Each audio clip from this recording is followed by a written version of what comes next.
Bonjour à toutes et tous, bienvenue sur Petits Trucs et Astuces PC. Quand on a un PC, il est parfois nécessaire de faire une mise à jour de son BIOS. Petit rappel, le BIOS est le composant micro-logiciel qui regroupe toutes les informations nécessaires au démarrage de votre PC, situé dans plusieurs types de mémoires différentes. Une partie dans une mémoire dite ROM, comprendre cet acronyme par Read Only Memory. Cette partie est non modifiable, il s'agit du boot block. La deuxième partie se situe dans une mémoire dite EEPROM, dont le contenu est modifiable. Comprendre cet acronyme par Erasable, Programmable, Read Only Memory.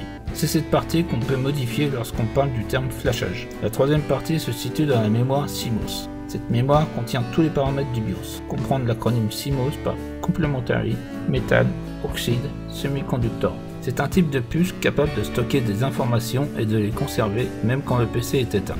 Le contenu est maintenu par un faible courant électrique fourni par une pile. Ces mémoires peuvent être modifiées, souvent sans dommage. Le BIOS vient lire des informations dans cette mémoire quand vous allumez l'ordinateur. Il y stocke également la date et l'heure et vient régulièrement les mettre à jour. Effacer cette mémoire est sans danger. Lorsqu'on enlève la pile de la carte mère, on efface la mémoire CMOS. Idem quand vous mettrez à jour votre BIOS. Tous les paramètres du BIOS devront être reconfigurés. Pour communiquer avec les périphériques matériels, un système d'exploitation utilise les pilotes. Il charge les pilotes à chaque démarrage. Seulement, comment charger un pilote de disque dur par exemple si celui-ci n'a pas été amorcé? C'est en fait le rôle du BIOS. Le BIOS va charger tous les périphériques de base et effectuer un test du système. Cette phase de démarrage est appelée POST, comprendre par Power on Self Test. Voici ce que le POST fait au démarrage. Il effectue un test du processeur en premier, puis vérifie le BIOS. Il va chercher à récupérer les paramètres du BIOS et il va vérifier le contenu de la mémoire CMOS. Il initialise l'horloge interne et le contrôleur DMA. Il contrôle le bon fonctionnement des mémoires vives et cache. Il vérifie les différents périphériques, cartes graphiques, disques durs, CD-ROM, etc. Si un problème survient, le BIOS donne la source du problème en fonction du nombre de bits qu'il émet. Il répartit les différents IRQ et canaux DMA disponibles entre tous les périphériques. Comprendre les acronymes IRQ par Interrupt Request et DMA par Direct Memory Access. Alors quand il est possible d'effectuer sa mise à jour du BIOS via son interface et par connexion internet, ne vous en privez pas, suivez le guide.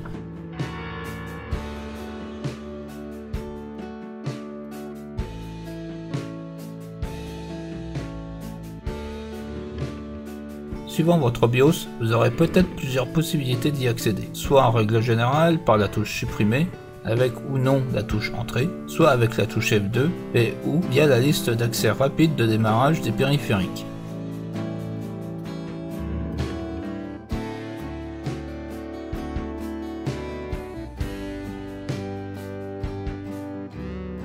Nous y voici. Ici vous avez l'information sur la version actuelle de votre BIOS, éventuellement avec l'architecture 64 bits.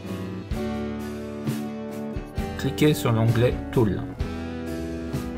Puis cliquez sur Utilitaire Asus EZ Flash 3. Le but de la vidéo est le processus par internet. Sélectionnez via internet, puis cliquez sur Suivant. Cliquez sur Oui.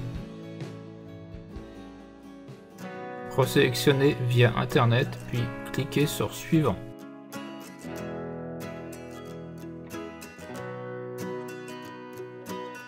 Sélectionnez DHCP, puis cliquez sur Suivant. J'ai loupé pas mal de mises à jour BIOS. Cliquez sur OK.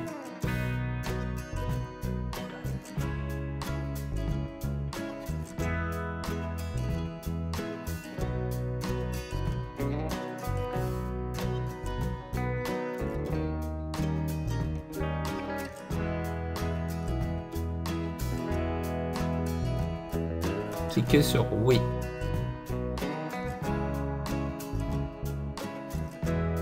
Voilà, le processus est en cours.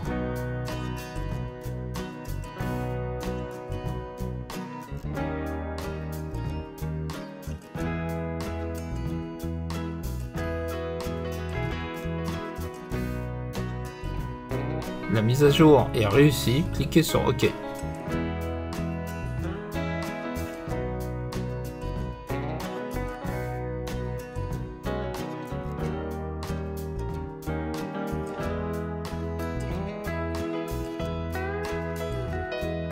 Nous avons l'information que le BIOS a bien été mis à jour.